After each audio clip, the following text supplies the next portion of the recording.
Matthew, and I post videos every Monday and Friday. So if you love the tingles, then please do hit that subscribe button, because you, yes you, are in the right place. How was everyone's weekend? Mine was fairly chilled. Oh my god, it's the weekend now and I'm trying to think what I've done. Yeah, it was fairly chilled. My partner wanted to look for Christmas decorations for their place. We bought a blanket, a Christmas candle, batteries that were the wrong battery size. It was an impulse buy of AA batteries, but actually needed AAA, and some hooks for lights. So there we go. And movies, and went out for lunch. I had an amazing pork belly roast dinner, which was really good. So that was good. Anyway, you did not come here to listen to that. So we are going to be looking at one of the most devastating and important cases in UK history, and this is the heartbreaking story of Victoria Climbié. But before we begin, I want to gently remind you that this story does contain sensitive topics, including child abuse and systemic failings. It's a heavy subject, so please do take care of your emotional well-being. As we navigate this together, you can pause or step away from this video at any time whenever it feels overwhelming. There are other cases that I've covered that don't cover this subject material. So if you want to look at my true crime playlist, if this isn't the case for you, there's definitely more cases that I have covered that you might find more relaxing and less triggering. I also, before we get into deep of this, the microphone gain I've turned all the way up. Someone left a comment saying that the mic gain needed to be turned up. To be fair, there wasn't that much left, so I'm not sure if this is going to make a difference, but I'm hoping it is going to make enough difference where you find this to be tingly and super relaxing. So let me know how this video sounds, and yeah, let's get into the video, shall we? So let's take a moment to relax and center ourselves before diving in. Close your eyes if you'd like, and breathe in deeply through your nose and hold it for a moment. Then exhale so slowly. Slowly, I wanted to say, I don't know why I was saying so. So let's take a deep breath in.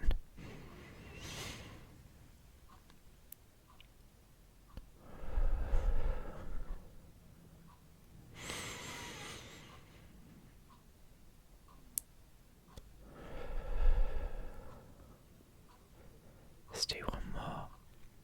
In.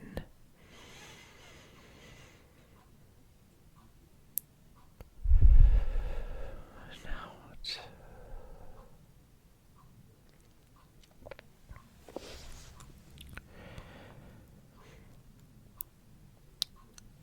So,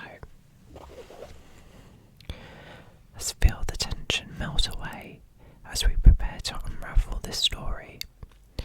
One that, despite its sorrow, has brought about meaningful change.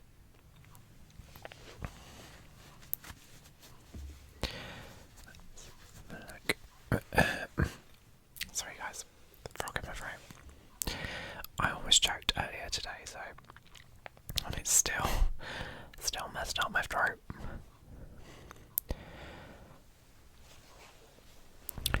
So, Victoria Climbié was born on November 2nd, 1991, in the Ivory Coast. She was the fifth of 7 children in her family. Her parents, Francis and Bert Climbié, lovingly described her as a lively and intelligent child. Victoria loved singing, dancing. She was the real star of the show. She loved putting on performances for her family and was a real character. Bless her. And she enjoyed playing with her siblings. She had a radiant smile that lit up every room she entered. Now, looking into this case, she was definitely a personality, had such a big personality, and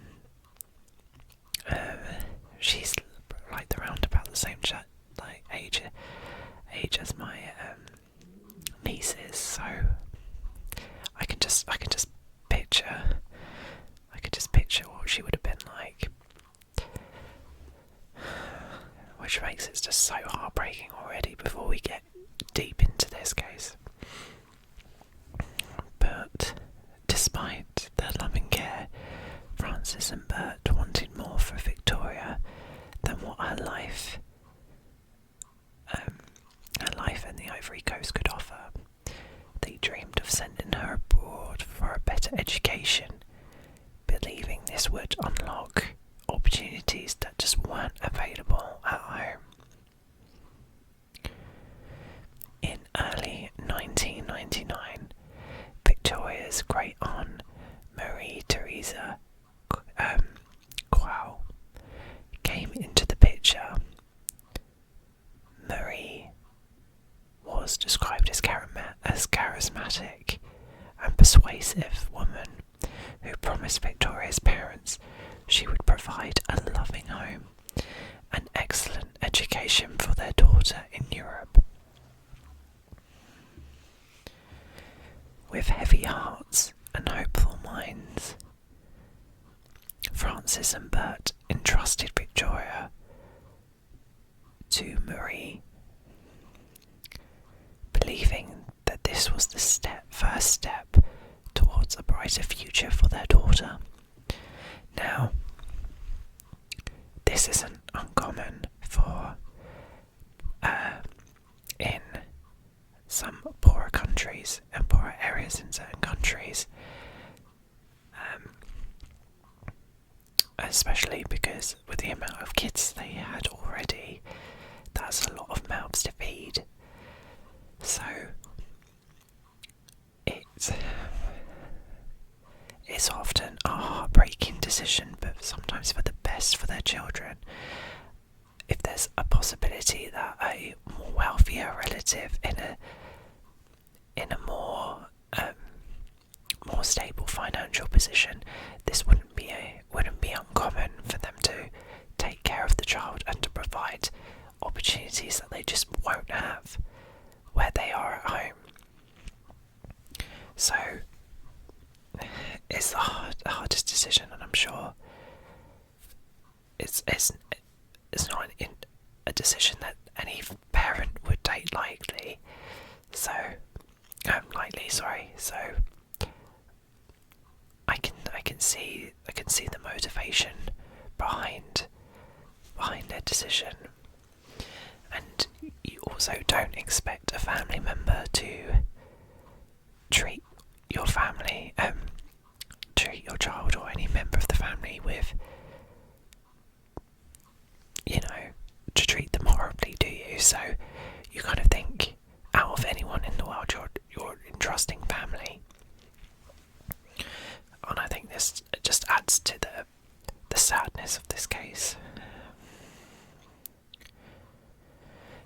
But as we know now, decision led Victoria into a nightmare.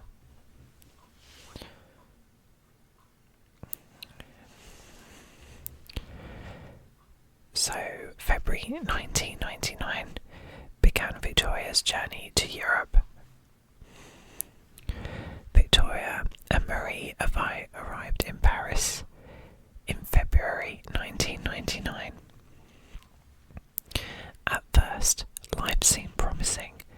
Victoria enrolled in school, and photos from this time showed her to be smiling and well dressed, so definitely painting the picture that this was the right decision.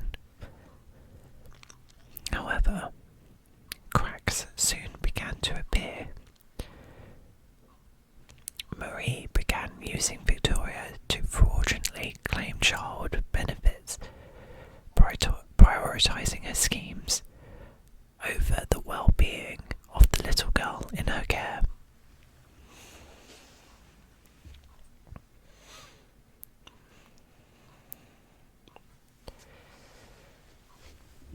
In August 1999, Marie moved to London with Victoria.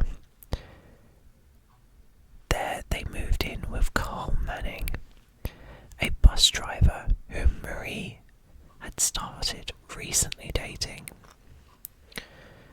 At first, neighbours noted Victoria's quiet nature and shy demeanour, which is also a red flag considering that was the total opposite of how Victoria was back at home.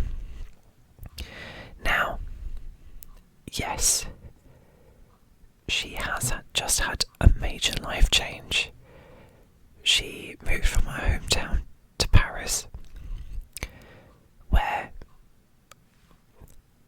it's a whole different environment, a whole different culture, to then move to the UK, which again, completely different culture to even France, let alone home. So, yes, that could definitely affect her personality. She would be shy and quiet because it's not familiar. But considering how she was to how she is now, it's really, really sad already.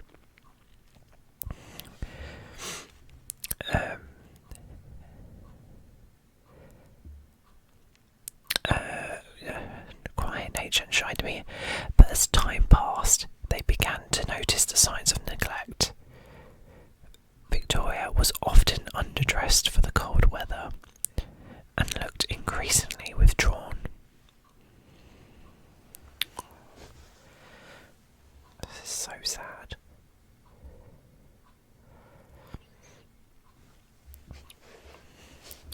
So in October, so basically in less than 3 months really, Victoria was taken to Central Middlesex Hospital. She had severe burns on her face and scalp. The medical staff there were immediately concerned. Upon closer examination, they discovered numerous scars and marks on her body, consistent with repeated abuse. The doctors referred the case to social services, but tragically their concerns were dismissed after Marie claimed the injuries were the results of accidents.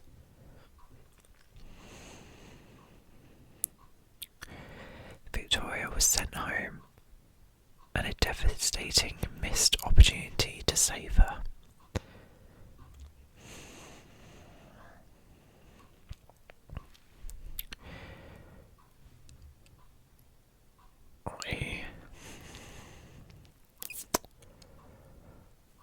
Yeah.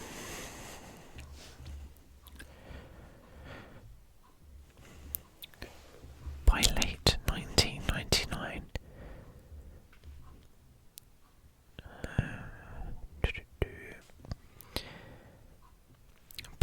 1999, Marie and Carl had isolated Victoria entirely. She stopped attending school and rarely left the house. Carl, who admitted to finding Victoria annoying, participated in the abuse. Victoria was forced to sleep in the bathtub, lined with bin bags, and was tied up for hours at a time. She endured beatings with metal chains, belts, and other objects. That poor girl. I also wonder whether or not there was a phone line, and if Victoria's parents managed to raise a call to checking with their daughter. I'm not quite sure in their situation whether or not they had a phone line or not. But even still.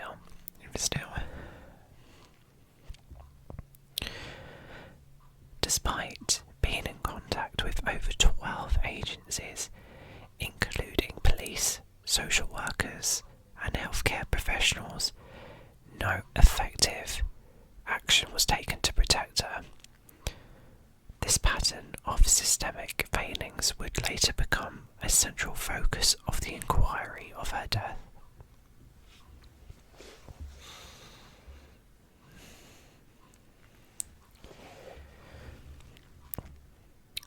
By February 2000, Victoria's condition was critical.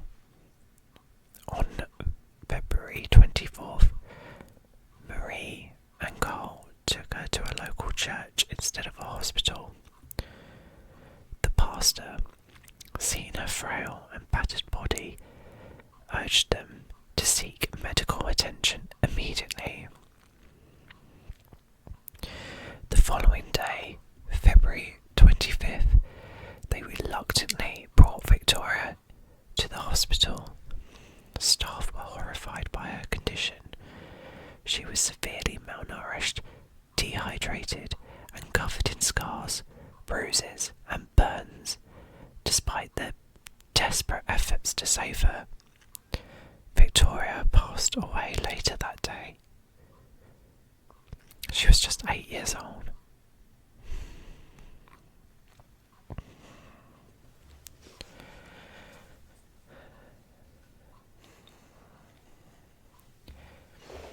There was an investigation into Victoria's death and uncovered a horrifying truth. Her suffering had been prolonged and preventable. And I think preventable is a key word here. Marie Theresa and Carl Manning were arrested and charged with her murder. During the trial, the extent of their cruelty was revealed. Both were found guilty and sentenced to life imprisonment. The case led to the Lamming Inquiry, which exposed the severe failings in the child protection system. Over 12 different agencies had come in contact with Victoria, yet none acted decisively to save her. This inquiry resulted in widespread reform, including the creation of the Every Child Matters framework and improved communication between social services, healthcare providers, and law enforcement. I think this is what also makes this case so horrifying, is that 12 different agencies had contact with her. That's a lot of people. At what point within those 12 different organisations was there not that child is not safe there?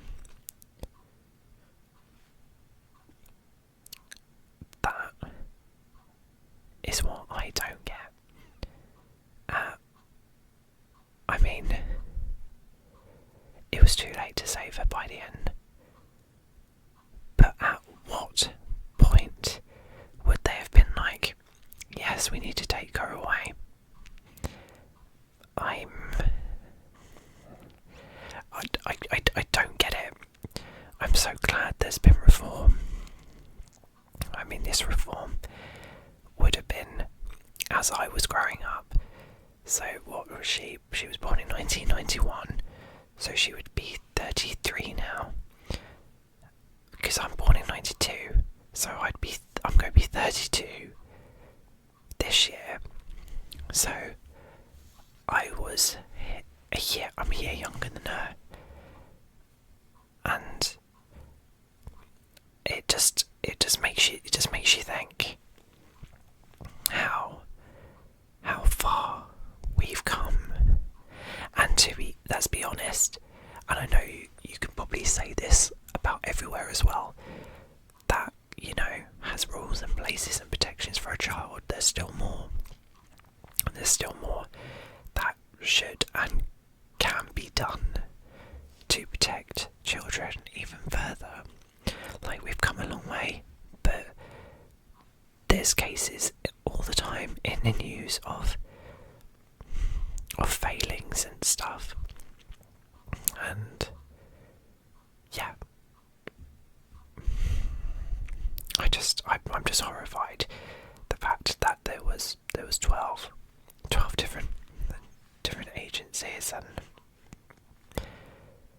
nothing was done. And those people should have been held responsible as well, because they, in that, and I don't know if that's me being dramatic, but it all played a part, didn't it? They could have saved her a long time before it even got too far.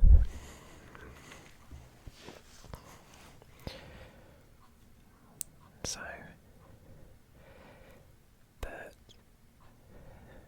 let's have a look.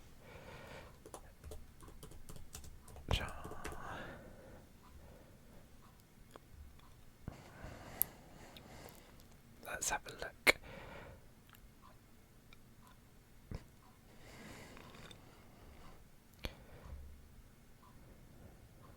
Is this what I want? Let's have a look.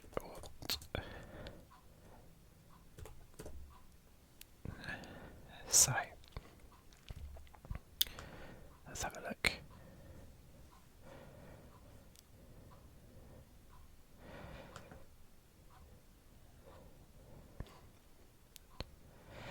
So,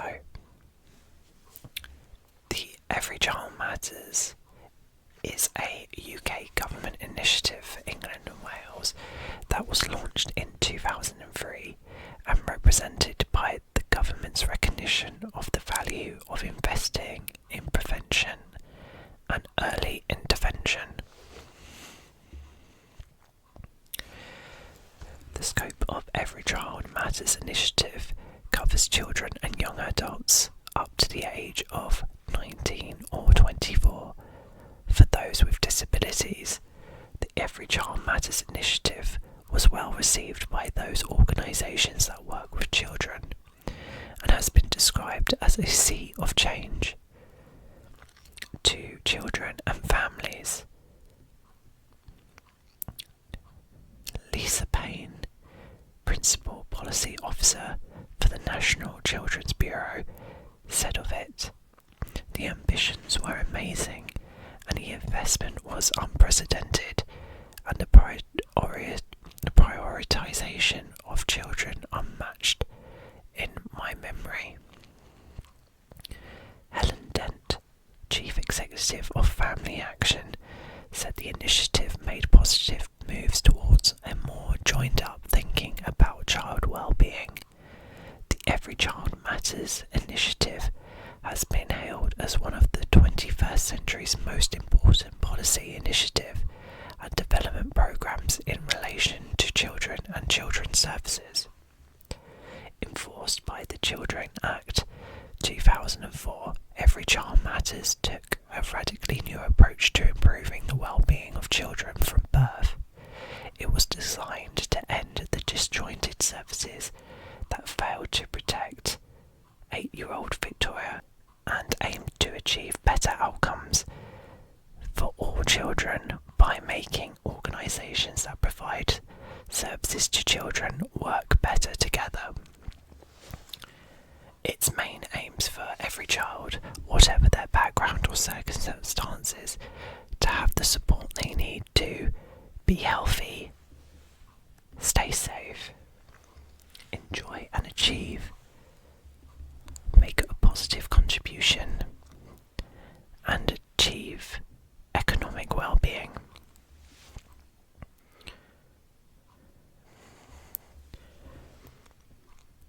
A helpful acronym to remember the 5 parts is SHEEP. Every child shall be safe, healthy, enjoy/achieve, economic, positive contribution. Each of these aims is subject to a detailed framework whereby multi-agency partnerships work together to achieve the objectives of the initiative. The agencies in partnership may include children's centres, early years, schools, children's social work services, primary and secondary health services, play work, and child and adolescent mental health services. Criticism has been raised in the past that professionals have failed to understand each other's roles to work together effectively in a multidisciplinary manner. This resulted in a substandard level of services for children and families. In one of the primary objectives of Every Child Matters to change this, stressing the importance of all professionals working with children being aware of the contribution that could be made by their own and each other's services, and plan to deliver their work with children and young people accordingly. So this is just a little overview of what the Every Child Matters initiative aims to do, and it is great that it has brought a lot of change with it and given more structure, and yeah, it's definitely a right step forward. So